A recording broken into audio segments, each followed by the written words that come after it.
皆様こんにちは。このチャンネルはバンドメイドの一応名手がいろいろ個人的な意見や感想をつぶやいていくチャンネルです。今回は2026年2月21日に大阪ナンバーハッチで開催されました番外編お給仕セッションズセレクションに帰宅してまいりましたので、その模様をレポートさせていただきます。前回 LINE キューブ渋谷のレポートで言い訳した通り、今回は MC 以外メモをほとんど取らず、というよりも取れない状況でしたので、記憶と一部想像に頼ってのレポートになっております。ですので、抜け漏れ間違い等々あると思いますが、ご容赦お願いいたします。さて、前回の LINE キューブ渋谷では驚きが大きくて、あっという間に終わってしまったような感覚もありましたが、今回はこの素晴らしいセッションズセレクションを予習済みで、心と体の準備バッチリでじっくり味わえるという、素晴らしかった映画をもう一度見に行くような最高の感覚です。ということで、バックの映像や音源もほぼ同じ感じになっていますので、レポート内容を聞いていただければと思います。決して使い回して手を抜いているわけではありません。と言い訳は置いておいて、地元ということで2月21日の昼過ぎに余裕で会場に向けて出発します。2月にしては異常に暖かく快晴で、あーちゃんの気合を感じられます。私がいつも使っている学研都市線という路線で北新地駅まで向かい、地下鉄四ツ橋線に乗り換えて難波駅に向かいます。この私的には一番スムーズな乗り換えルートで行ける四ツ橋線の難波駅が今回会場となる難波ハッチに一番近いので、難波ハッチはありがたいんですよね。難波駅に着いたのは物販開始の13時半を少し過ぎたくらいで、駅から難波ハッチに向かうと途中でなんかアイドルのイベントみたいなのをやっていて、その横を通過してエスカレーターを上がって会場に到着します。知り合いの名手様たちに挨拶しながら物販買おうと思ったらすごい列がまだできてました。なのでそのまま列に並びます。30分ほど並んで物販ブースに入ります。今回特に買いたいものはないかなとか思っていたのですが、そういえばちゃんとしたカラビナを買ってなかったので、カラビナとくじ10枚購入します。くじの結果は今回は本当に大当たりなしでしたが、相変わらずトレカは推しのあーちゃん多めというか全部あーちゃんでしたし、知り合いの名手様に今まで持ってなかったレザーのお守りを普通のお守りと変えてもらったので満足です。それで事前にドリンクチケット交換用メダルを600円で購入しておきます。というのは前回の動画でも言いましたが、今回私のチケットは47番と久しぶりに両番を引き当てましたので、スムーズにドリンクチケットを交換できるようにという思いもあってということです。それで会場の30分ほど前になって入場列が作られます。一番前のブロックに並ぶのは久しぶりで嬉しいです。それでいよいよ会場時刻になって1番から順に呼ばれて会場に入場していきます。でも私の2番ほど前の方が現金でドリンクチケット交換をして少し手間取っておられたので全然スムーズにいかなかったのですが、きっちり1人ずつ順番を守って列になって案内されましたので全然問題なしでした。会場に入るとやっぱり下手側にお嬢様エリアがあり、それも含めてたくさんある柵の間を抜けていって前方真ん中を狙います。サイちゃん正面の2列目、最前列におられた香港の超有名お名手様のマーシャルさんの左後ろに位置取りました。マーシャルさんとその左隣のご主人様の間からステージが一望できるというほぼ最前列で、サイちゃんは正面であーちゃんもほぼ真正面という感じです。前回 LINE キューブ渋谷で体験したあのパフォーマンスを今回は超目の前で体験できるって最高にワクワクしました。ステージを見ると確かにキーボードが2台並んでいるのが確認できました。ということで1時間ほどワクワクしながら待って、いよいよ帝国となって BGM が止んで会場の照明が落とされ、会場は思いっきり手拍子と歓声で満たされますが、後方から押し寄せる声も加わってものすごい音量でした。私も今回はほぼ最前列ということでメモを取ったりすることもなく、とにかく上げられる限り手を挙げて声も思いっきり出して盛り上がるのみと思っていましたので、この段階で全力で盛り上がりました。そこに SE のシェアリングが流れてきて、さらに歓声と手拍子がボリュームアップします。そこにまずあーちゃんがステージに出てきた時には思いっきりあーちゃんと叫んでしまいました。リサさん、ミンと小畑さんもステージに出てきて、最後にサイちゃんがゆっくりステージインします。本当に目の前見上げる位置にサイちゃんがいます。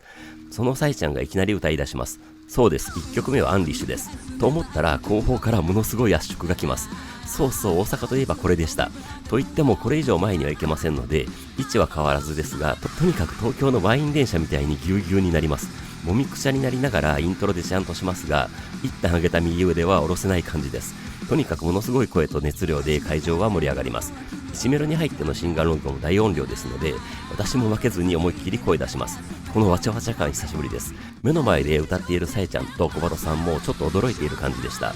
それでサビに入って手を振り上げながらだんだんじりだんだん叫びますが、この後も含めて最前列のマーシャルさんの後頭部に軽くではありますが何度も手が当たってしまいました。すみません。とにかく尋常じゃないくらいの盛り上がりでサビ終わりとなって、間奏のチャントになりますが、拳を内側から出す方式にしていたので、密集の中で拳を上げるのに役立ちました。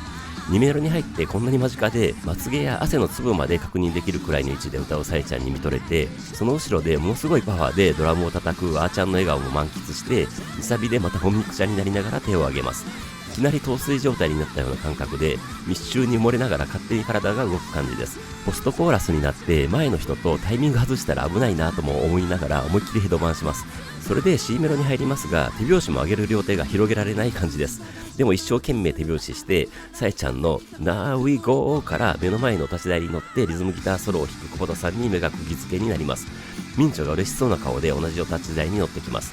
そこで背中を合わせてギターバトルです。まさに私の目の前でこの画角の光景が繰り広げられました。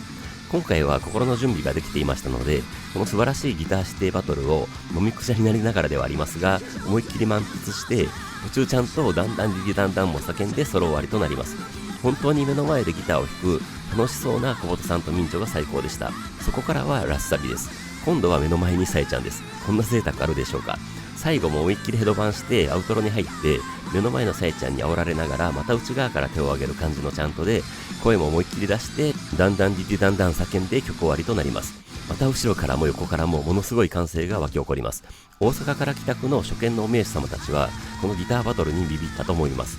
続けては2曲目となるフリーダムの拡張イントロです。LINE キューブ渋谷の後 DVD 確認したら、2018年の ZEP 東京で拡張イントロやってたんですね。それも含めて予習を終えてますので、じっくりと拡張イントロを味わって、一旦ブレイクからのサイちゃんの雄たけびでフリーダムの通常イントロに入ります。ミサさん、ミンチョ、小畑さん、サイちゃんが前に出てきて、お立ち台に乗って煽ってきますので、ちゃんとの大声が響くとともに、また圧縮の圧力が一段と増します。私の位置からはすごく横を向かないと小畑さん、ミサさん、ミンチョが見えない感じではありますが、表情までバッチリ見えますので最高です。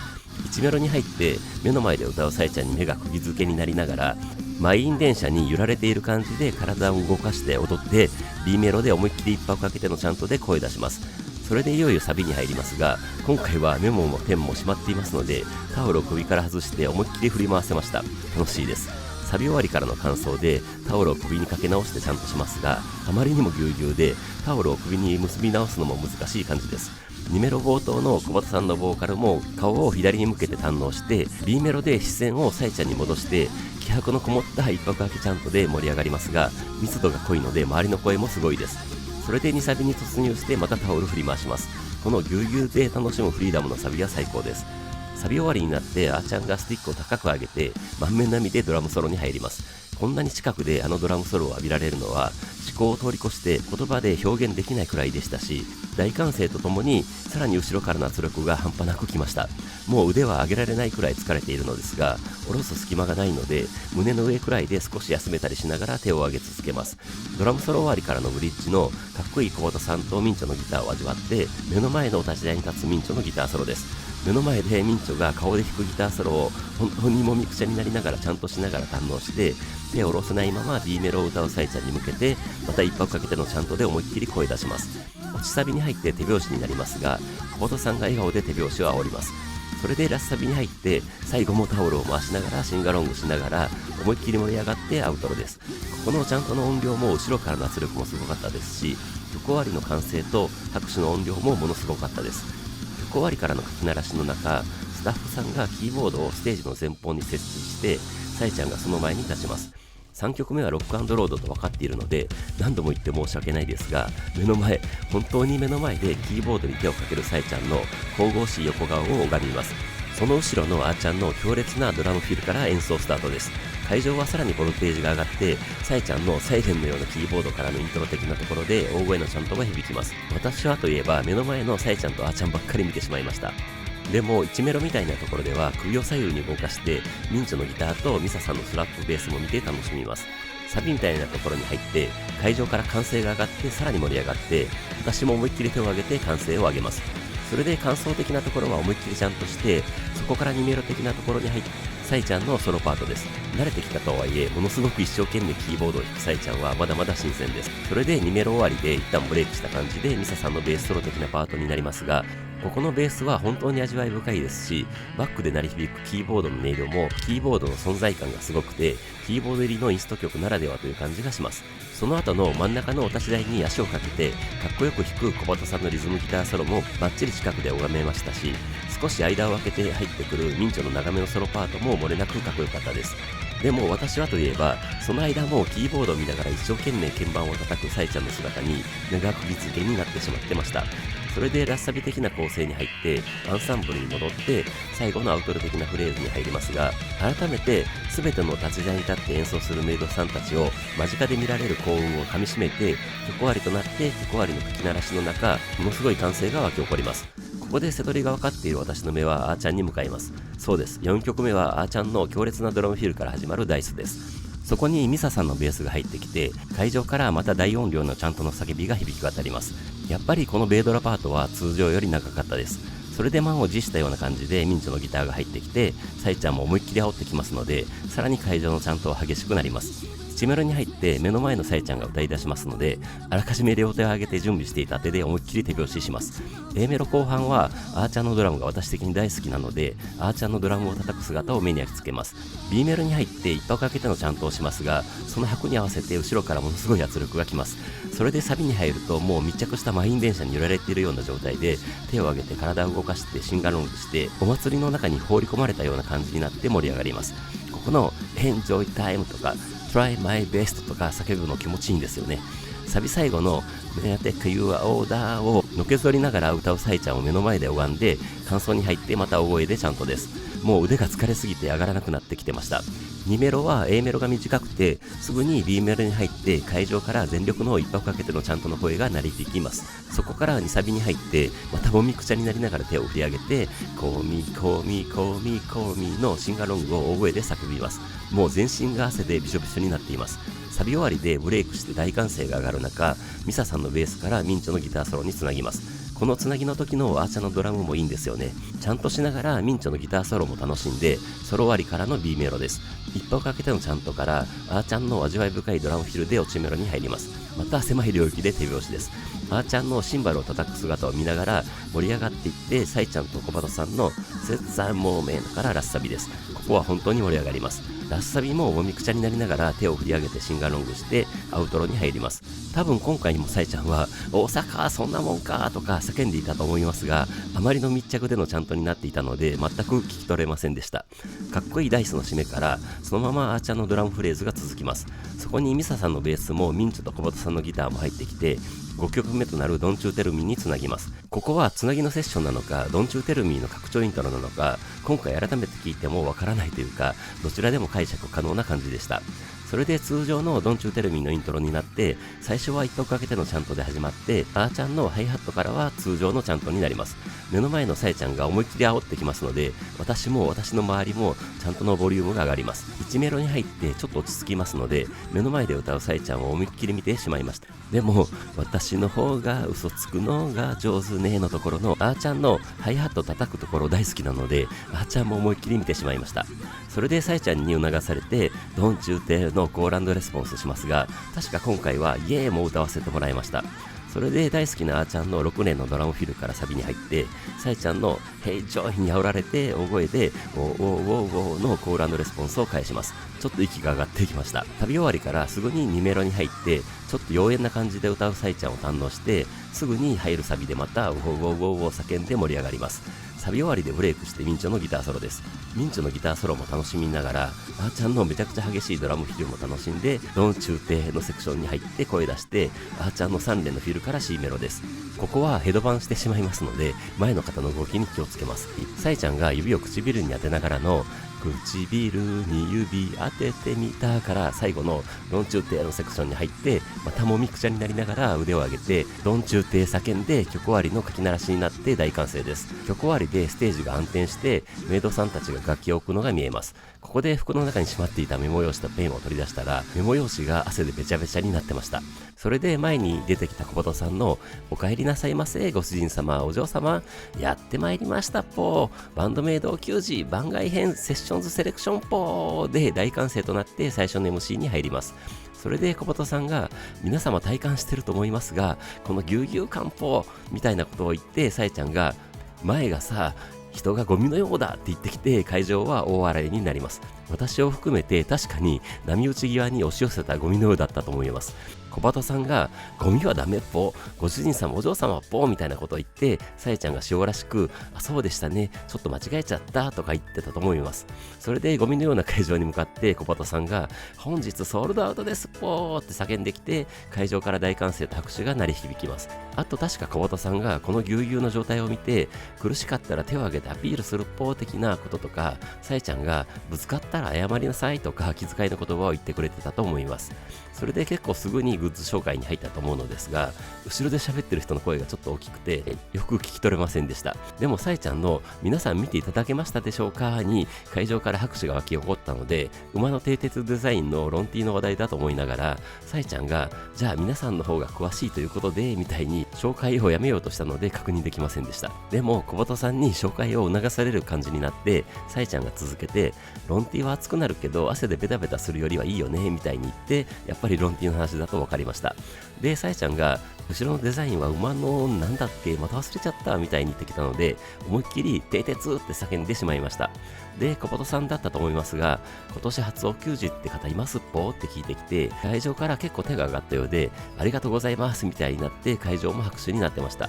で、グッズの紹介は続いて、フェイスタオルの話になって、普段使いして街中を歩いて、バンドメイドの名前を広報してくれ的なことをさえちゃんが言っていたと思います。それで確かさえちゃんが、話しかけると民度が下がるから見せるだけで、みたいなことを言って笑いが起きてました。で、あとなんだっけみたいになった時に誰かが、キャップって言ってきて、さえちゃんが、あ、キャップ大事ですとか言って、キャップは刺繍にこだわって作ったというくだりを説明してくれてました。ここでもさえちゃんが、後ろの刺繍を見られて話しかけられたら勝ちですみたいに言って、小鳩さんが、勝ち負けじゃないっぽーみたいに突っ込む感じのいつものノリをやってくれてました。あともう一つのロンティーの話になって、袖にリボンのマークがあるので重ね着してもおしゃれということも言ってたと思いますが、なぜかやれるもんならやってみろみたいに言って会場から笑いが起きてました。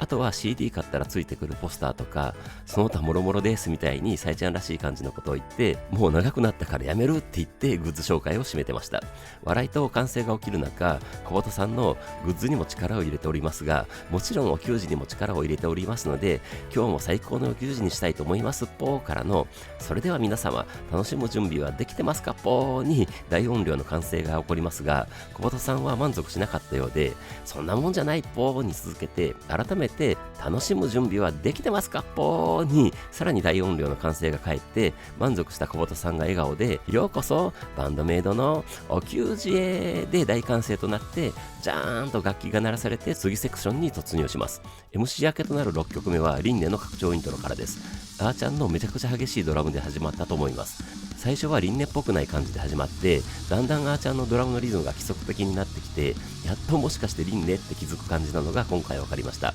それで通常のリンネの激しいイントロになって、さえちゃんが前に出てきて私の目の前で煽ってきますので、当然また後ろからのものすごい圧縮を感じながら手を振り上げてちゃんとでほいおい叫びます。1メロに入って改めてこのほぼ最前列、正面で遮るものがない状態でさえちゃんの歌う姿を拝めるのは贅沢すぎると感じながら、ずっと A メロなのか B メロがあるのかわからない1メロを堪能します。それでオープニョーアイスからサビになって一気に解き放たれたようなリズムになって、ぎゅうぎゅうの会場は手を振り上げながらリンネのサビに酔いしれます。サビ終わりから感想に入って、あーちゃんの激しいバスドラとミサさんの激しいベース、ミンチョのリフと小鳩さんのギターの刻みに思いっきりヘドバンしながら恍惚となります。2メロに入ってすぐの小鳩さんのグリスも間近で見ましたが、グリスというよりちゃんとスライドの終わりを意識していたみたいでしたので、スライドダウンかもしれません。2サビ前はリズムが落とされる感じになるので、ここもヘドバンしてしまいます。それで今度はクローズ Your Eyes から2サビに入ります。この Open Your Eyes と Close Your Eyes とか I know とか You know とか小鳩さんのセンスを感じながら手を振り上げてサビを楽しみます。サビ終わりから感想を挟んで落ちメロに入りますが、この構成ってかなり珍しいですし味わい深いです。落ちメロ終わりでミンチョのギターソロです。会場は思いっきりちゃんとしながらミンチョの激しいギターソロに酔いしれます。ソロ後半のバックで演奏される小鳩さんのギターのコード進行は私的に大好物です。ソロ終わりで再度落ちメロになって、ここはミサさんのベースが主役になります。で、オプニョーアイズでラスサビに入りますが、ここの小鳩さんのコーラスはすごく好きなところです。それで最後サイちゃんのロングトーンになるところをサイちゃんをガン見しながら味わって、最後のゲッダウンでアウトロに入ってまた思いっきりのチャントです。あーちゃんが両手でスネアとタムをダンダンって叩くのは大好きな光景です。最後の最後、サイちゃんのシャラップで、そのままあーちゃんの激しいドラムフィルから拡張アウトロです。前回の動画で拡張アウトロって初めてかもとか言ってしまってましたが、2020年の渋港 2days の Day1 の最後にやっていたんですね。曲を終わらせない終わり方を感じました。拡張イントロと拡張アウトロをまとった超豪華版リンネが終わって大歓声が上がる中、本当に私のいるあたりはカオスな状態になってました。それで次に7曲目となるグローリーの拡張イントロが来ます。これは多分これまでやってないはずですので、今回作ってきたんだと思われます。それで通常イントロが来るのは分かっていましたので、ジャンプする準備をしようとしたのですが、あまりにも周りと体が密着していたので、全然ジャンプできませんでした。仕方なく下ろせずに上げたままの肘を固定して、拳を内側から上げてちゃんとだけして、グローリーのイントロを楽しみます。1メロに入って楽しそうにギターを弾く小畑さんも視界に入れながら、サイちゃんのボーカルをなんとか体を動かして踊りながら堪能します。それで B メロは一拍かけてのちゃんとですが、ここも前の人に注意しながらヘドバンもしてしまいます。それでいよいよサビですが、なんとか密着が薄れたので、手を上げながらジャンプして、シンガロングとサイちゃんに煽られてのコール&レスポンスです。この手を振り上げてジャンプして歌うってめちゃくちゃ気持ちいいです。ただ完全に全身汗でずぶ濡れ状態になってしまいました。サビ終わりで間奏に入って、満員電車でジャンプしているような感じでちゃんとしますが、周りとタイミングが合っていると密着しててもジャンプできるもんですね。それで2メロに入ります。前回シングラリティについてつぶやきましたが、他にも真相とか無限ループとかコンピューター系の仕事をしている私には刺さるんですよね。あとこれは考えすぎだと思うんですけど、オールワイドワールドもワールドワイドウェブにかけているのかと思ってしまいます。で、そんなことは置いておいて、B メロでまた一曲かけのちゃんとで盛り上がって2サビに入ります。サイちゃんの煽りはますますすごくなっていたように思いますので、会場からの歌声もものすごく大きかったです。2サビ終わりで小畑さんが真ん中の立ち台に乗ってきてリズムギターソロです。大歓声が上がります。確かスターリックビジョンだったような気がします。違ったかもですが、そこにミンチョのリードギターソロが加わってギターしてソロバトルです。こんなのが見れる日が来るとはという感覚で目の前で展開されるバトルを味わいます。それでそこから落ちメロに入って会場は手拍子で盛り上がります。小畑さんのリズムギターの刻みもかっこよかったです。最後のポストコーラスからミンチョのギターフレーズを堪能してアウトロです。もう本当にもみくちゃという表現そのままにジャンプしながらちゃんとして曲終わりで大歓声となります。もう会場センター前方は完全なるカオス状態になってました。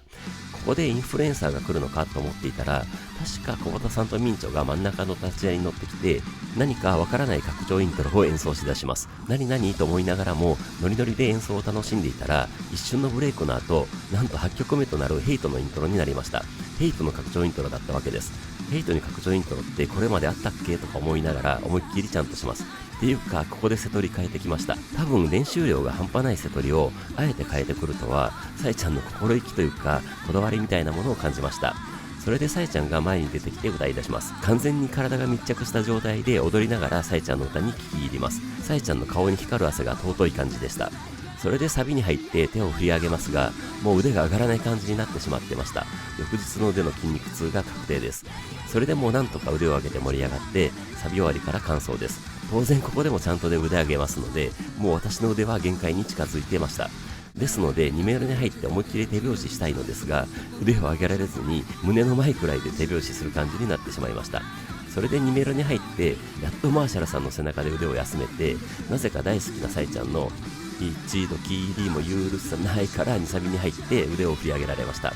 サビ終わりからサイちゃんの I don't care if you die out からなんとミサさんとミンチョのギターバトルです。ミンチョがやっぱりお立ち台でヤンキー煽りをしてきますので、会場は大声のちゃんとで答えます。またまた会場前方はカオス状態になって熱気で水蒸気が上がるような感じになります。それでサイちゃんのボーカルが入ってきて、小畑さんのシャウトからラスサビに突入です。ラスサビもこのカオス状態のままめちゃくちゃ盛り上がって、最後は当然サイちゃんと一緒にみんなで腕を振り上げながら I hate you 叫んで、曲終わりのかけ鳴らしでものすごい歓声と拍手が沸き起こります。かき鳴らしの中、スタッフさんがキーボードをステージの前に出してきてセットします。当然のようにサイちゃんがその前に立ちます。そうです。次は9曲目となる Without Holding Back 5人バージョン、ロックレディバージョンです。これまでレア曲だった Without Holding Back を、しかもサイちゃんのキーボードを加えたバージョンで、こんなに何度も90で見て聴けるって本当にありがたいです。サイちゃんのキーボードが入って最初から曲に厚みも加わってますし、小鳩さんのスターリービジョンを弾く姿もかっこいいです。それでサビっぽいところはぎゅうぎゅうではありますが手を挙げておいおい叫びながらジャンプです。多分お祭りでみこしを担いでワイワイやってる時ってこんな感じなんだろうなとか思いながらトランス状態みたいな感じで飛び跳ねます。途中でサイちゃんがキーボードをキュルルンってするところもバッチリ拝めました。それで2迷路的な感じになって顔を左右に動かしながらミサさんや小鳩さんやミンチョの演奏も見て、当然正面のサイちゃんとアーちゃんも見ながら演奏を楽しみます。2サビ的なところでは当然またジャンプしてちゃんとして祭りみたいな感覚を味わいます。小鳩さんも飛び跳ねながらギター弾いてたように思います。それで一旦ブレイクして小鳩さんのかっこいいリフからC メロ的なセクションになりますが、ここのサイちゃんのキーボードソロ的なところからミンチョのアラビアンな感じのソロ的なところにつなぐ構成も大好きなところです。それでラッサビ的なところになってまたジャンプしながら声出して盛り上がって、最後アウトロ的なセクションに入って曲終わりから書き鳴らしです。やっぱり Without Holding Back は楽しいですし、演奏しているメイドさんたちも楽しそうですし、神々しいサイちゃんの真剣な横顔も拝めますし、今回初めてほぼ最前列で体験できたのは幸せでした。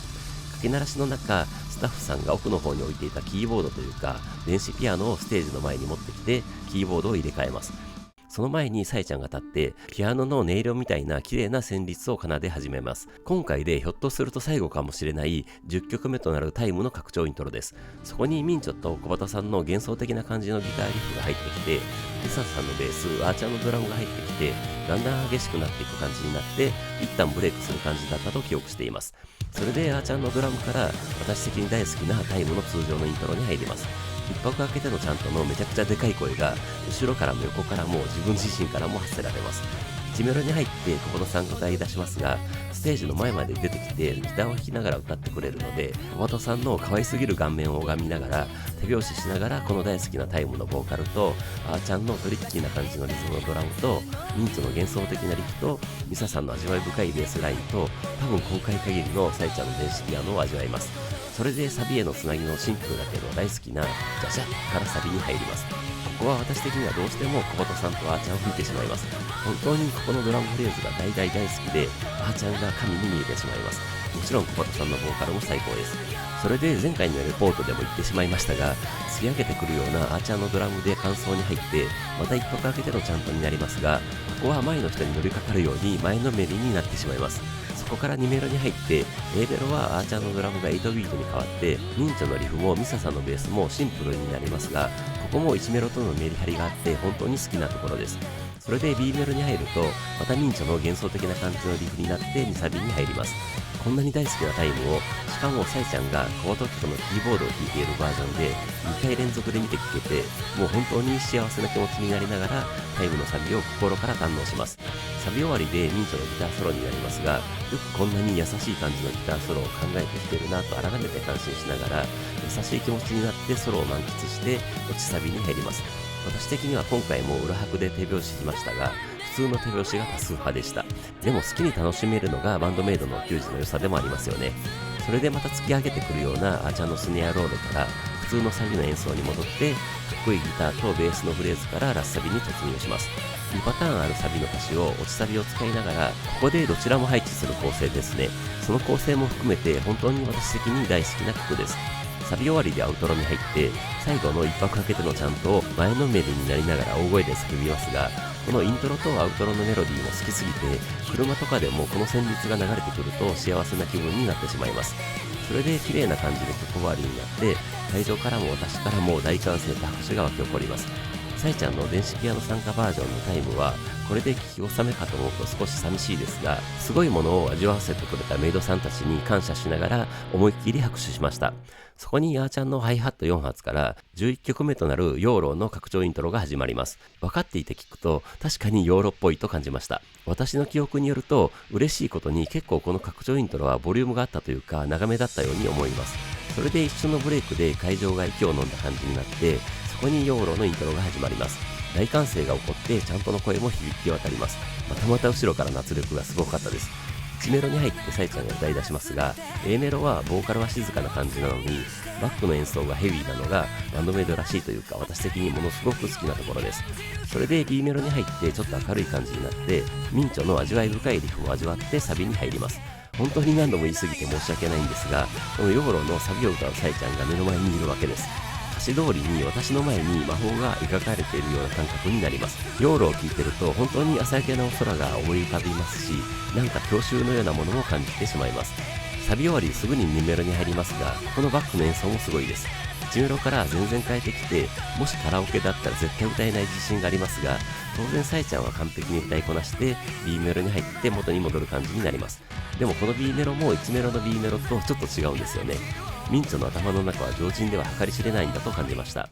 それで2サビに入りますが、この曲は内サビを除くとサビが全て同じ歌詞で、久保田さんの歌詞に込める思いがこのサビに詰まっているんだろうなと勝手に解釈しています。2サビ終わりのかっこいいブリッジからミンチョのギターソロになります。目の前でミンチョの激しいタッピングを堪能して内サビに入ります。ここはやっぱり何度も言ってしまいますが、ミサさんのベースが素晴らしいです。それで途中からアーチャのドラムが激しくなっていって、全くトーンを変えた C メロに入ります。ここは目の前で歌うサイちゃんに目が釘付けになってしまいました。それでそのまま続ける感じでラスサビに入ります。サイちゃんが歌う久保田さんの歌詞に込めたメッセージを勝手に心に刻んで、曲終わりとなって大歓声が湧き起こります。ここで次はベイドラセッションになると思いますので、久保田さんが下手にはけていきますが、なぜかサイちゃんはステージに残っています。それでミサさんが下手のお立ち台に立ってベイドラセッションが始まると思ったら、なんか思った通りの音が出ないのか、ミサさんが戸惑ったような感じでベースを鳴らしながらスタッフの方を確認しています。今回もアクシデント来ました。喜んでると怒られそうですが、この体験はそのお給仕に帰宅した人だけの特権ですので、喜んでも仕方ないというか許してほしいです。で、なぜかステージに残っていたサイちゃんが笑いながらミサさんの方を見て、どうしたのみたいになって、ミサさんも笑いながら会場も笑い声が起こって、ミーサーミーサーの掛け声も上がり出します。ミサさんもサイちゃんも盛り上がった感じになります。それでなんとかセッティングができたようで、ミサさんがお立ち台で会場の方に向き直って、サイちゃんがいけるかみんな的な雄たけびを上げてきて、会場から大歓声となって改めてベイドラセッション開始です。この流れさすがサイちゃんとか思ってしまいました。大歓声の中、ミサさんのディストーションが効いたベースが始まります。しかし東京では小畑さん、大阪ではミサさんとサービス精神旺盛で、私を含む両方帰宅できた方は本当にラッキーだったのではないでしょうか。少し落ち着いた会場はじっくりとミサさんのベースに聞き入って、そこにアーチャンのドラムがゆっくり入ってきて、また歓声が上がります。私も前方にいるということで声出して手も挙げて盛り上がりました。このだんだん盛り上がっていく感じが本当にいいんですよね。ミサさんがスラップを入れてきて、さらにセッションのギアが上がります。もうここからは私的にはずっと手を振り上げて盛り上がります。それであーちゃんのドラムのリズムが速くなってきたところでちゃんとに切り替えて、おいおい叫んでセッション終わりで大歓声となります。ということで、その頃にはミンチョ、サイちゃん、小畑さんもステージに出てきていて、小畑さんのシャウトで12曲目となるトワエモアにつなぎます。当然私は目の前の小畑さんのシャウトに目が釘付けになって、次は真正面のサイちゃんに煽られながら思いっきり声出してイントロでシンガロングします。前からはトワエモアのヘビーでダークな演奏の音圧、横と後ろからはシンガロングの大声で挟まれて、完全にトワエモアの視界に入り込んでいきます。1メロに入ってサイちゃんが歌い出しますが、妖艶な感じもするこのボーカルを目の前で見て聴けて、また感動してしまいました。それでサビに入って私的に大好きなサビのアーチャーのドラムを見ながら来て、思いっきりヘドバンしながらのシンガロングも声出して、もうものすごく気持ちよくなってきます。サビ終わりからの感想がまためちゃくちゃかっこいいです。それで2メロに入って、ここはサイちゃんを見るとともにあーちゃんの複雑なリズムのドラムが私的に超お気に入りなので、あーちゃんにも目が奪われます。それで2サビになってまた前の人の頭に気をつけながら思いっきりヘドバンしてシンガロングして、腕もずっと上げながらなので、もう完全に体力というか筋力が限界まで来ますが、脳から出る気持ちいい成分でなんとか平衡を保ちます。サビ終わりからミンチョのギターソロになりますが、ここは思いっきり上手の方に向いてミンチョを視覚に捉えながら手を挙げて盛り上がります。最前列付近はこの右を向いたり左を向いたりが忙しいのですが、嬉しい忙しさです。ソロ終わりから短い C ゲロで最後のミサさんの締めみたいなベースと小畑さんのコーラスからラッサビ突入です。ヘドバンしながらもあーちゃんの高速でバスドラを組む足や小畑さんのシャウト姿やミサさんミンチョにも目をやって、最後はサイちゃんに向かってヘドバンするような感じでラッサビを楽しみます。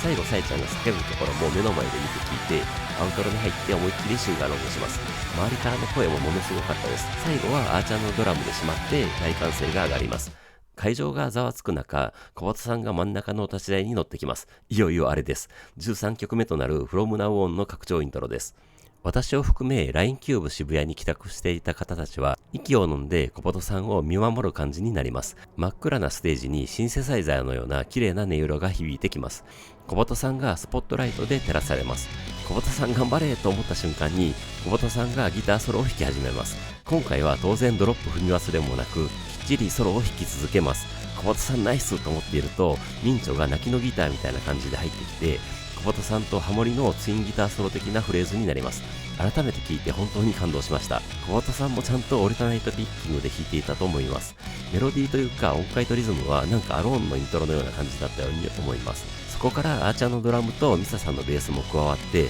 めちゃくちゃかっこいい感じの拡張イントロになります。会場から大歓声と多分ちゃんともしていたと思います。それで一旦ブレイクしてギターの残音が残る感じのところに超絶かっこいいタイミングがバッチリあった入りで From Now On が始まります。この From Now On の最初って本当にかっこいいんですよね。MV ではあーちゃんが手を上げるときに肩の袖がハラハラってするのがすごく好きです。今回はアクシデントもなかったので落ち着いてこの素晴らしいインスト曲をしかも目の前で味わえました。そういえば珍しく日本人でたまにではありますがバンドメイドのリアクションしかもかなり好意的にリアクションをしてくれているルーム3大阪のおしゃべり男女バンドというチャンネルでつい最近この From Now On のリアクションをされていてその中でミンチョのギターが歌っているようでインスト曲というより歌曲を聴いているようだと表現されていましたが私もまさにそういう風に思っていて完全にミンチョのギターが歌っている曲だと思います。さらにその動画ではひょっとしてオクターバーを使って倍音成分を出しているのではみたいに言われてましたがミンチョのギターの音作りに対するこだわりがすごいのを感じているので確かにそうかもとか思ってしまいました。概要欄にリンクを貼っておきますのでもし視聴したい方は見てみてください。ということで目の前で演奏されるその歌うようなミンチョのギターも堪能してメリハリの効いたアーチャーのドラム確実にリズムを刻む小鳩さんのギターを目の前で味わってミサさんのベースソロ部分になります。会場から大歓声が上がります。その動画でこのミサさんのベースソロは味変と言われてましたがそれも確かにとか思ってしまいました。そういえばオンセットとかでもそんな感じがします。あとあーちゃんのおかずがすごくいいみたいなことも言われていてそれも私と同意見です。とにかくこんなにかっこいいインスト曲でかつ飽きさせずに3分以上聴かせるインスト曲はバンドメイドならではということも言及されておられて全くその通りと思いました。ということで最後は思いっきり盛り上がった状態で曲終わりになって大歓声と拍手が沸き起こります。そういえば今回の番外編奥友の瀬戸りだとインスト曲3曲もあるのにこの From Now On が唯一のさえちゃん休憩曲になりますね。曲終わりからの書き鳴らしが終わって今回は小鳩さんもお立ち台で謝ることもなく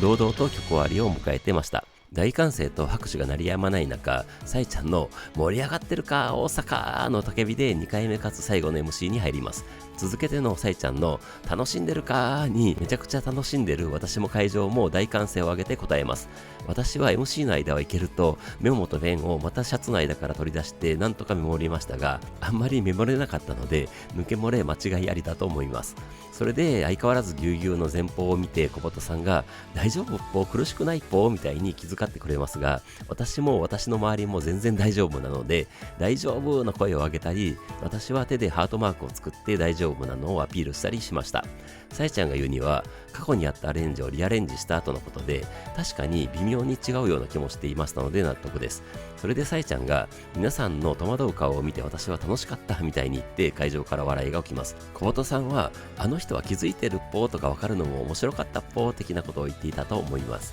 それでさえちゃんがちなみに初めてご帰宅した人っていますかみたいに会場に聞いてきて私は見えなかったのですが多分何人か手が挙がったみたいでさえちゃんがすごく特殊な球児に来てしまいましたねみたいに言ってまた会場から笑いが起きてました。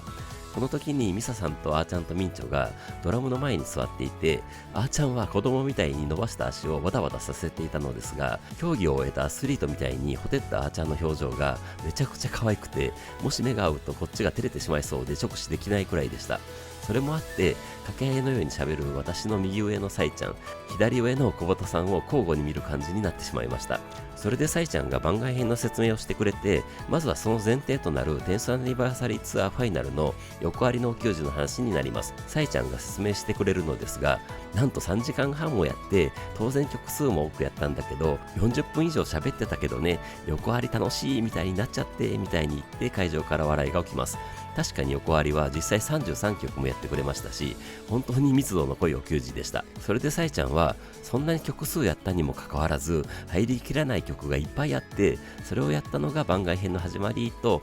素晴らしかった KTZEP 横浜の番外編お給仕のことを説明してくれてました。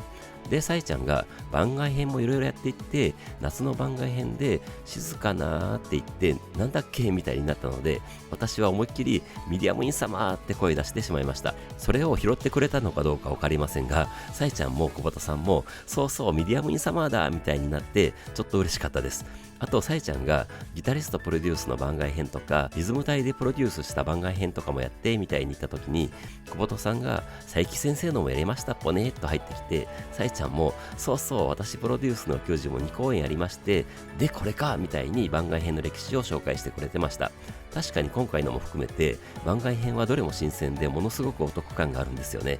で、大阪では初めての番外編だということを言ってくれて、そういえばそうだなと気づかされました。これまでは東京、横浜となぜか福岡、札幌でしたからね。それでツアーの話になって、さえちゃんが4月からとか言いかけて、小本さんに3月の香港からポーッと突っ込まれます。さえちゃんはすでに月の感覚がおかしくなっていたようです。確かこの時だと思いますが、さえちゃんが最前列のマーシャルさんに気づいて、香港ということで手を振っていたと思います。で、そのさえちゃんが年末のミーティングの時に、ワールドツアー久しぶりにできるね。でもツアーの開始は日本のどこからですかみたいにスタッフさんに聞いたら、違いますよ。何言ってんですか、バンドメイドですよ。香港からスタートですって言われたそうで、めちゃびっくりしたということでした。それでさえちゃんが1月にワールドツアーの日程を発表した時に皆さんの反応を見てたんだけど、あれ意外と日本があるみたいになってて面白かったみたいに言って会場から笑いが起きます。確かにそうでしたし、私もそんな感想を YouTube で上げてました。さえちゃんはそりゃそうだよ、私たちフロムジャパンのメイドだよ、日本もやるよみたいに言って、また会場は笑いに包まれます。それでさえちゃんの海外では私たちの魅力を見せつけてきますからに大歓声が上がります。小本さんがそれを受けてヨーロッパ北米と、それでその後最後にまた期待の大歓声が上がって、さえちゃんの本当に長かったこの6年間、なんと日本武道館でやりますにさらに大歓声が上がります。その時に小本さん前の5列目くらいのお名手様がその時に販売されたタオルを掲げられていて、それを見つけたさえちゃんと小本さんが、すごい中止になった時の日本武道館のタオル持ってくれてるって喜んでました。後の打ち上げで分かったのですが、タオルをあげたのは知り合いのお名手様でした。それでさえちゃんが、私たちも悔しい思いをしたんだけども、皆さんも同じ気持ちだったと思うんですよみたいに言ってきて、私もうなずいて、続けてのさえちゃんの、私たちの目標の一つであった夢の一つであったあの舞台に立ちますので、皆さん来てくれるよなーに会場は当然同意の大歓声で答えます。小畑さんも、大阪の人は東京旅行を兼ねて、海外の人も日本旅行を兼ねて見に来てほしいぽーみたいに言って、拍手と歓声と行くよーの叫び声が上がります。最後にさえちゃんが、東京にある玉ねぎ見に来たらいいんじゃないみたいに言ってこの話題を締めてくれてました。それで小畑さんが後ろにいるあーちゃん、みささん、みんちょの方を見て、他のメンバーがまだ喋ってないぽーって他メンバーに振ってきます。さえちゃんも全然今日出てこないじゃんみたいに言ってましたね。で、多分さえちゃんだったと思いますが、キャーって楽しそうな声が聞こえたけど何喋ってたのみたいに聞いたら、みんちょがさえちゃんのお話とかよくわからないことを言って会場から笑いが起きます。それであーちゃんも喋り出して武道館の話してた時に頑張ろうねって言ったら、ミサが大きい声でおーって言ったんだよみたいに言ってきて、会場からまた笑いが起こります。でもマイクを使わずに喋ってたので、さえちゃんに聞こえないかもしれないからマイク使えよみたいに言われて、マイクいらないよのいつものやり取りが交わされます。で、あーちゃんの地声での聞こえますかに会場から同意の歓声が上がって、あーちゃんが満足してる時にミサさんがいいなーってあーちゃんの地声の大きさを羨ましがります。それで小畑さんがミサさんになんて言ったっぽって聞いてきて、ミサさんがすごい小さいけど可愛い声と可愛い顔でおーって言って会場から大歓声が上がります。ミサさんは喋っただけでも会場盛り上がりますからね。あまりの可愛さにさえちゃんも下手のお立ち台を指さして、あそこでソロ弾いた人とは思えないみたいに言ってまた笑いが起こります。さえちゃんがうちのバンドの可愛いキャラはミサちゃんなの、ギャップがたまらないでしょって言ってましたが、確かにそうなんですよね。演奏してる姿からは想像できませんが、 MC 中とかその時のミサさんはめちゃくちゃ可愛いキャラなんですよね。ずっとニコニコしてるミサさんにさえちゃんが番外編だから今日はテンション上がってるのかなみたいに言って、ミサさんがおうみたいに返してたのがまた可愛かったです。それで思い出したようにさえちゃんが、かなみちゃんは今日さえちゃんのお話しか言ってないよねってミンチョの髪の毛を直しながらミンチョに話を振ります。それでミンチョがたくさん掘り起こしてアレンジし直してたくさん練習してすごく大変だったんですけどに続けて、みんな楽しんでいただけてますでしょうかって叫んできて会場から大歓声が起きます。天才的な作曲家でもあるミンチョのこのあたりもギャップですよね。それを受けて思い出したようにさえちゃんが、みんなの顔で忘れられないことがあるのとか言い出します。それで続けて、いつもみたいに瀬戸り考えてた時に、こんなの思いついちゃったセッションセレクションやろうよって言ったら、みんなの顔がはぁみたいになって語り出したら、おーおーおーおーみたいになったのが面白かったみたいなことを言って、小本さんがあーちゃんどうでしたかっぽってあーちゃんに聞いたら、あーちゃんがはぁって苦笑するような感じで再現して、それを見たさえちゃんが本当にこれだったの、あーちゃんこれめっちゃいいよねって言ったら、はぁってなってとか言って喜びます。まあ確かに楽器隊からしたらため息出そうな感じではありますからね。それで今度はミンチョが入ってきて、タイムのピアノなんですけどと話題を変えてきます。どうもさえちゃんが誰にも言われてないのに、タイムやるんだよね、ピアノ入れちゃおうみたいな感じで自らピアノ参加することにしたらしいです。それで小本さんが、さえちゃんがキーボード弾くの見るの初めてって人かなりいるんじゃないぽって会場に聞いてきた感じになったのですが、あまり手が上がらなかったようで、意外と少ないっぽねみたいになって笑いが起こります。さえちゃんもお名刺様多いからねみたいに言っていたと思います。それでさえちゃんがいきなりそろそろお時間ですとか言ってきて、小本さんに天の声そのまま言ったっぽーって突っ込まれます。さえちゃんが天の声のことを説明してくれて、一応タイムキーパーはいるんだけど私たちが無視をしてるだけとか言って、また会場は笑いに包まれます。でさえちゃんが、じゃあ時間ですねって小本さんに振ってきます。さらに今日は何が見れるのか、どんな小本が見れるのかみたいに小本さんを煽ってきます。ミンチョも最後たこ焼きダメだからね、グリコもダメとか言ってきて、まだ NG ワードを続けようとしたので、小本さんがこれ以上言われるとやばいみたいになって慌てて、小本のおまじないタイムって叫んでおまじないタイムに入ります。そういえば2027年の休止期間の話はなかったですし、シーズン中じゃないからだと思いますが、阪神ネタとか551ネタもなかったですね。珍しいです。で、おまじないタイムに入って、小鳩さんの今日はお名刺様が多いみたいですので、初めての方のお手本になるようにしてくださいっぽ。そしてここは大阪、どこよりも激しい声を聞かせてっぽなおりに会場は大歓声で答えて、萌え萌えと始まります。会場からの大声の萌え萌えに小鳩さんが満足した感じで、萌え萌えキュンキュンやって、バーンメイとかやりますが、2階席がちょっとおとなしいみたいな感じになります。それで小鳩さんが2階席萌え萌えってやったら、2階席からかなり大音量の萌え萌えが返ってきて、会場からおおみたいな感心したような声が上がります。実際めちゃくちゃ声出てました。満足した小鳩さんは、1階席のご主人様お嬢様萌え萌えって続けて、当然さらに大音量の萌え萌えが返って、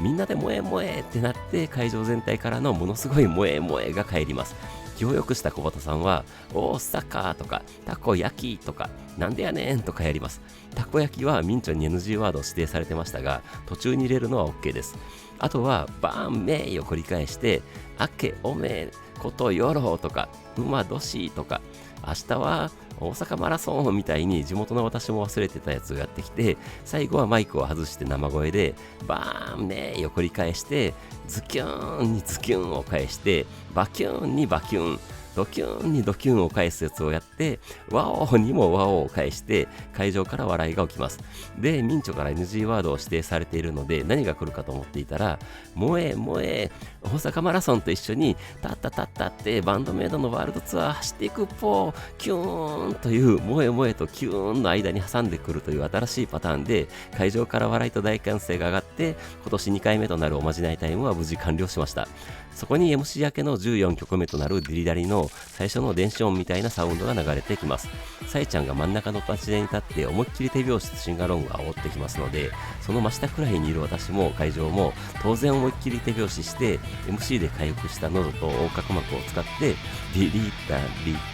ダリダリダのシンガロングをします。イントロが終わって満足したような顔でサイちゃんが1メロを歌い出します。目の前でデリダリを歌うサイちゃんを拝みながら、もう密着しすぎて手を下ろせない状況なので、ずっと手を上げながら私的に大好きなやばくてだるくてお忙しいことのところまで来てサビに入ります。サビも当然手を振り上げながら盛り上がりますが、デリダリは各セクションが短いので次々と切り替わっていく感覚になります。気持ちいいベイドラからリメロに入りますが、ここは当然小畑さんの方を向いて小畑さんの可愛いボーカルを堪能してサイちゃんのボーカルに戻って、サビ前のやばくてだるくてお忙しいのところことが入ってないのも細かくて好きです。それで2サビも腕上げっぱなしになるので、さすがに乳酸が溜まってきました。2サビ終わりでブレイクして、今回も当然パーフェクトバージョンですので、ここでサイちゃんがお立ち台に立って、みんなクラップでもいいしシンガロングでもいいし両方でもいいから一緒に楽しんでみたいな煽りを入れてきて、会場は思いっきりの手拍子の音と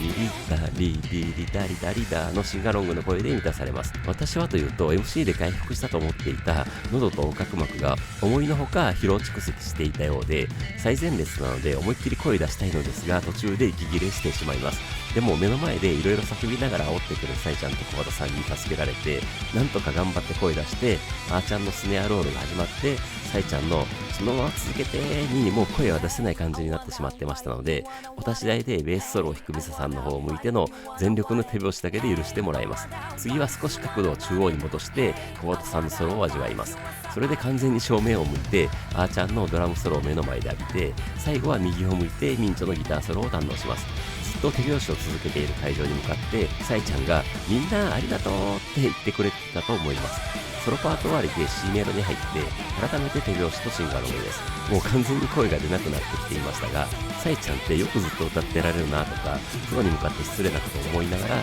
ちらも負けずに声を出してラスサビに突入します。ラスサビは1サビと2サビを続ける感じで、これまでの展開を回収するような構成が盛り上がります。もう手を振り上げながらもみくしゃになって、最後の超絶かっこいい終わり方で曲終わりになって大歓声が上がります。曲終わりからの書き鳴らしの時にまたサイちゃんからみんなありがとうをもらいました。ざわめく会場にあーちゃんのドラムが響いてきて、15曲目となるプレイの拡張イントロが始まります。でも小畑さんのギターの調子が悪かったのか、小畑さんにスポットライトが当たらずで最初の小畑さんのパートがなかったように思いました。まあそれはさておき、プレイの拡張イントロはだんだん盛り上がっていって、そのまま繋がる感じで通常のイントロに入るところがいいんですよね。大好きなところです。通常のイントロに入ってみんな前に出てきて、特にサイちゃんは煽ってきますし、あーちゃんもスティックを上げて煽ってきますし、当然後ろからの圧力も増した状態でもみくちゃ状態で拳を上げておいおい叫びます。それで1メロに入りますが、完全にお給仕を盛り上げる目的で作られた曲構成と歌詞に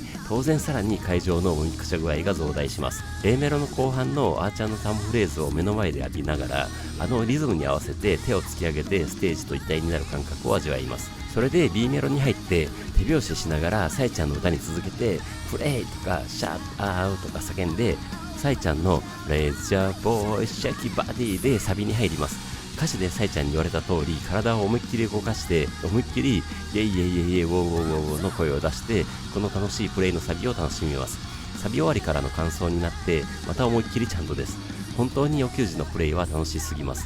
それで2メロに入って、ここはついつい小畑さんのコーラスを見てしまいますし、かっこいいミンチョとミサさんのリフも味わいます。今回もミンチョが下手に移動してミサさんのところで楽しそうに一緒に演奏してました。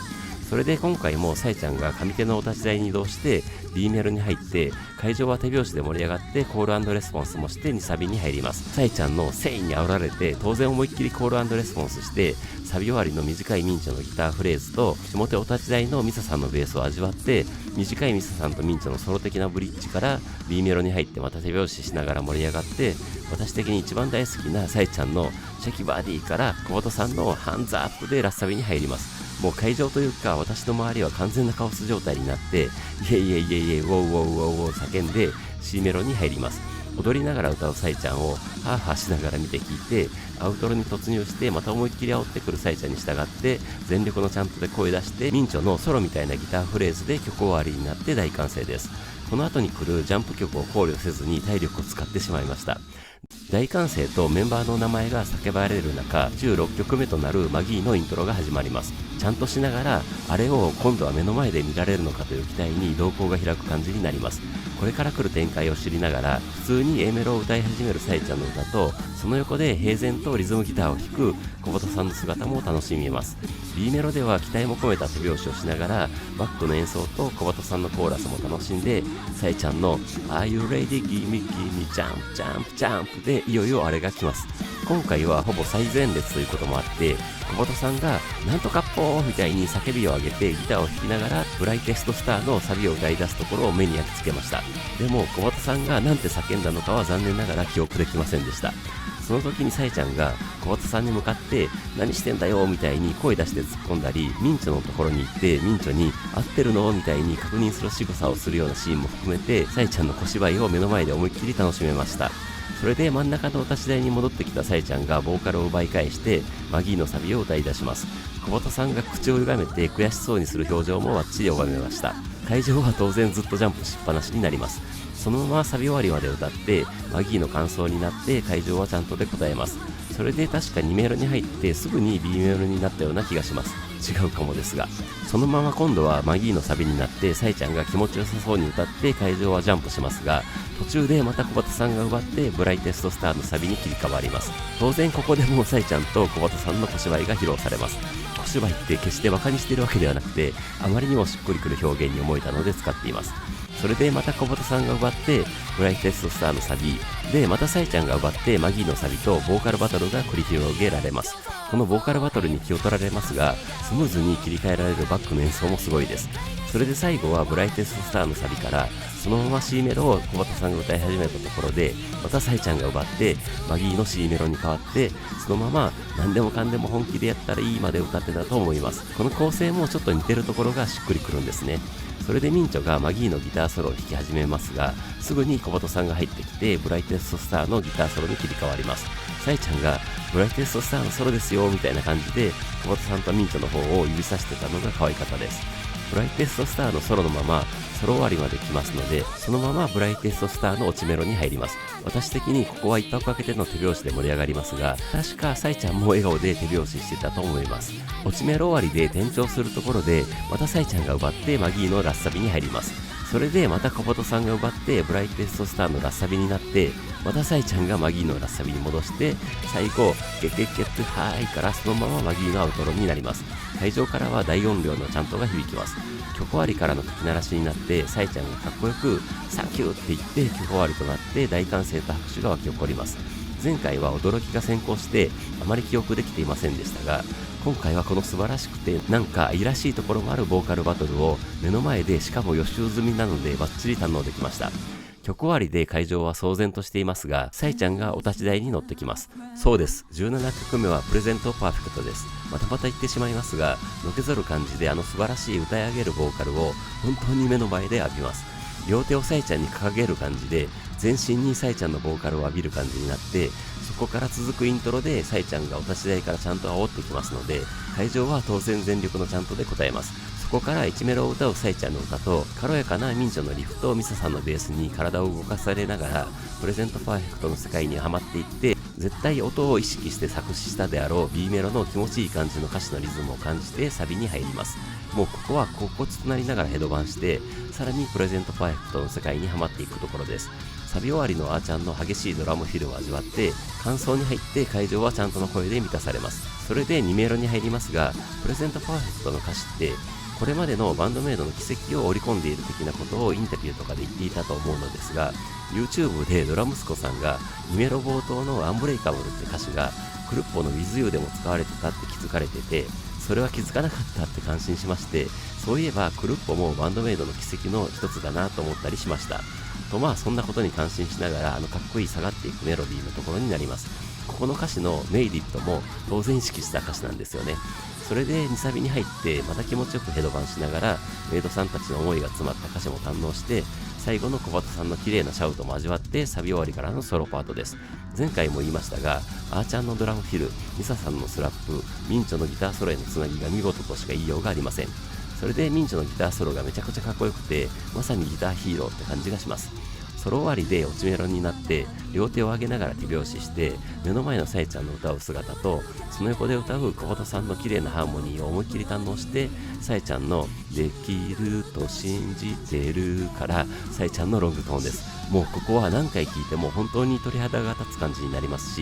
そこにあーちゃんのスネアロールが畳みかけてきます。なんでこんな素晴らしい曲を作れて演奏して歌えるんだと感動してラスサビに入ります。本当に高校通となりながら、でも笑顔になる感じでヘドバンしながらラスサビを味わって、小畑さんのシャウト気味のコーラスでアウトロに入ります。もう感謝の気持ちもこもった全力のチャントでおいおい叫びます。それで曲終わりから書き鳴らしになって、さえちゃんのありがとう大阪、次がラスト、出し切れるかの叫びです。番外編の鳥となる18曲目はノーゴッドの拡張イントロからスタートです。これは2023年1月の東京ガーデンシアターでやってた拡張イントロのリアレンジですね。会場は大歓声と手拍子でこの素晴らしい拡張イントロを楽しみます。ミンチョのギターソロみたいなフレーズからだんだんノーゴットっぽいメロディーが入ってきて盛り上がっていったところで一瞬ブレイクして、あーちゃんの軽快なドラムフィルから通常のノーゴットのイントロになります。サイちゃんが自らもジャンプしながらジャンプジャンプの焚き火を上げて煽ってきます。密着状態ではありましたが、サイちゃんにジャンプと言われればジャンプしないわけにはいきません。みんなもみくちゃになりながらジャンプしてちゃんとします。ここで初めてサイちゃんが最前列付近を見てくれてサムズアップしてくれたように思いました。多分マーシャルさんにでしょうけど、1メロに入ってサイちゃんが歌い出して、当然会場はみんなでルールルって指を回しますが、これ多分自然にやるようになったと思うのですが、いつからやるようになったのか全然記憶がありません。B メロに入って小畑さんのコーラスに合わせて手を挙げるのも同じですね。B メロのあーちゃんのタムフレーズとミサさんのベースラインもいつも痺れます。それでサビに入って体が密着した状態でジャンプです。ジャンプするタイミングが合っているので思いのほか気持ちよくジャンプできます。ジャンプしながらサエちゃんに促されてのコール&レスポンスも全力で声出します。もう全身ずぶ濡れになってました。サビ終わりで感想に入ってまたサエちゃんに煽られながらジャンプしながらちゃんとでおいおい叫びます。呼吸時のノーゴットの楽しさは異常です。それで2メールに入ってサエちゃんは今回も下手に移動して歌ってましたので、お嬢様エリアのお嬢様は嬉しかったんじゃないでしょうか。2メロは1メロと違う構成になっていて、 A メロと B メロの間に C メロを挟むみたいな特殊な構成で、コートさんの掛け合いみたいなコーラスも目の前で見て聞いて2サビに突入します。また思いっきり密着を乱さないようにタイミングを合わせてみんなでジャンプしてゴーゴー歌って、もう完全にステージと会場が一つになった感覚になります。サビ終わりであーちゃんのかっこいいドラムフィルから始まる楽器隊ソロセッションです。小本さんのめちゃくちゃかっこいいリズムギターソロでスタートします。次にミサさんのベースソロにつなぎます。可愛いキャラのミサさんの真剣な表情がギャップ萌えです。それで次はミントのギターソロです。これはもう貫禄のギターソロという感じです。もうたまりません。会場も手を振り上げながら大歓声になっています。最後はあーちゃんのドラムソロです。目の前ですごい笑顔でドラムを叩くあーちゃんを拝んで、サイちゃんのゲッダウンで通常のソロパートに戻ってミサさんのベースソロになります。ここは手拍子です。ミサさんのベースソロ終わりで落ちメロに入ります。ここから少しの間はノーゴッド唯一の体力回復ポイントです。目の前で歌うサイちゃんに向けて手を掲げながらサイちゃんの歌と小畑さんのハーモニーを堪能して、3連好きの私にはたまらないあーちゃんのドラムフィルでラスサビに入ります。最初は落ちサビ的に入ってゆっくりヘドバンする感じになって、ここは私的にはヘドバンしながらも思いっきりコール&レスポンスして、あなたの感情からはジャンプしながらのコール&レスポンスですが、一瞬でも体力を回復できているので思いっきりジャンプできました。サビ終わりのサイちゃんの We have got to win でアウトロに入ります。もう本当に最後なので限界を迎えつつあるふくらはぎに鞭を入れて高くジャンプしながらちゃんとして曲終わりとなって、ものすごい歓声と拍手が沸き起こる中、お給仕最後のかき鳴らしになります。サイちゃんがいつものようにおたけびを上げてきますが、全くメモっていませんので、多分大阪ありがとうとかバンドメイドでしたとか今年もついてこいよとかまたお会いしましょうとか言ってくれてたんだと思います。サイちゃんのおたけびに大歓声で答えて、最後あーちゃんのドラムでかき鳴らしが終わって会場から大歓声と拍手が沸き起こります。そこに小鳩さんのそれでは行ってらっしゃいませご主人様お嬢様バンドメイドでしたっぽー今年もよろしくっぽーの挨拶でセッションズセレクションの2日目大阪ナンバー8での番外編お給仕は幕を閉じました。ここはなんとかメモれました。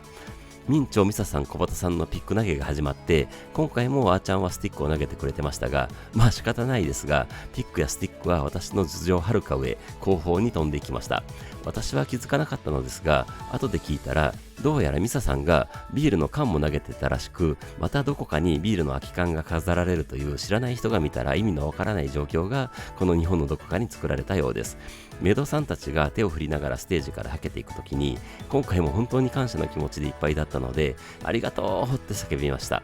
何度も後頭部に手を当ててしまったマーシャルさんに謝ったら、ものすごい笑顔で許してくれてました。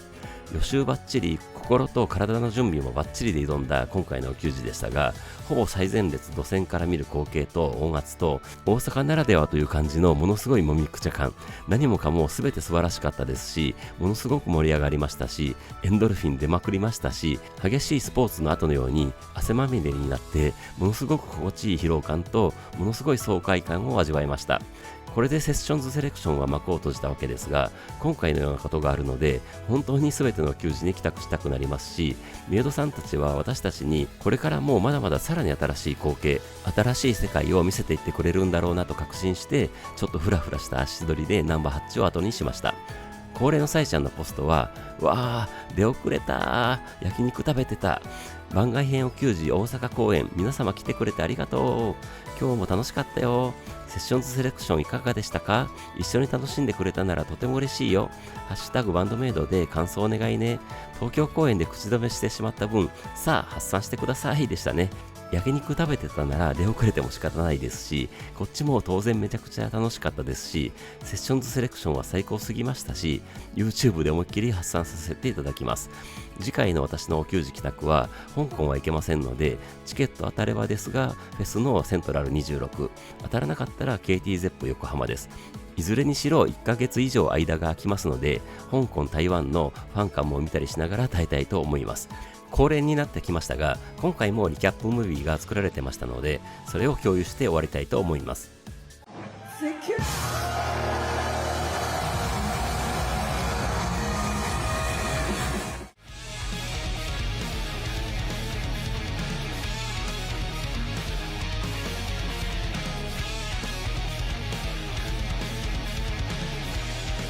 バンドメイド番外編セッションズセレクション大阪編終わりました。ありがとう皆さん、今回もねすごいセットリストでしたね。さいちゃんどうです？皆さんどうでした？うわー大変だった。それはよかったよね。これはよかった成長したもん。これでツアーにつなげるぞ。気合を入れ直してさあ頑張るぞ。